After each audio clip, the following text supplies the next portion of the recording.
A lot of people live by words, and a lot of people almost find a quote or something symbolic to them that they live by or that they refer to over and over again.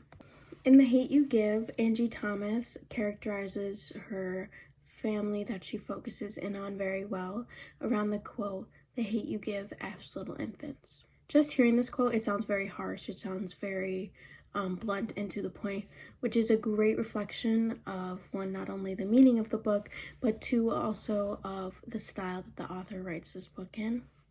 Angie Thomas writes this book in a laid-back style. She uses slang, modern words, derogatory terms, and she uses short and simple sentences. This made this book a really enjoyable read for me because it was a 400-page book and it moved the story along a lot quicker and kept me engaged. The main character is a young 16-year-old girl whose name is Star, and this book is told from the first-person point of view. This is also something that really kept me interested in the book, and it gives me almost a position in the book. It makes me feel as if I'm engaged, and I think this first person point of view really brings the book to life. It really makes these pages speak to you in a lot of different ways. You're able to see into Star's feelings and know a lot of her interpersonal conflicts that no one else would know. An example of this interpersonal conflict that she goes through is Star is a Black girl. She lives in the hood or in the ghetto, and so her friends that she's grown up with are all these Black people. And she attends an all-white school.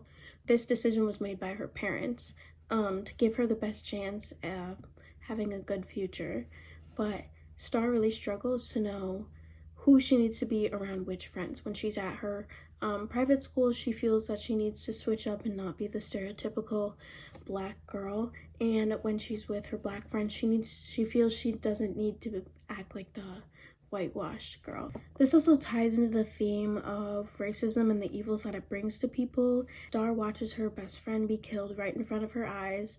She loses Khalil after a night at a party, and the two are essentially racially profiled because they're teenagers, and on top of the fact they are also Black teenagers.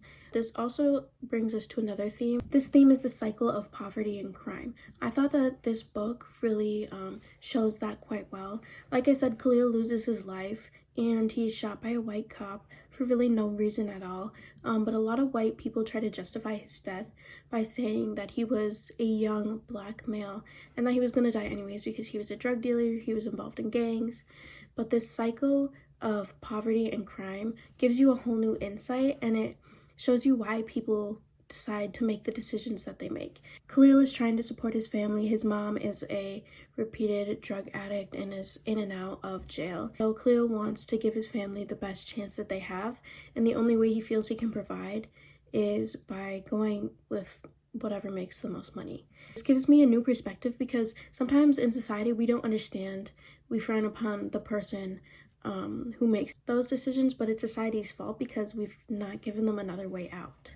This book, it was extremely relatable, and I would recommend it to any teenager who is a person of color or not, because it's also relatable. As you see, a lot of things become reality very quickly, from friendship struggles, family struggles, but also to riots occurring in areas around you, as this occurred just a few years ago in surrounding communities.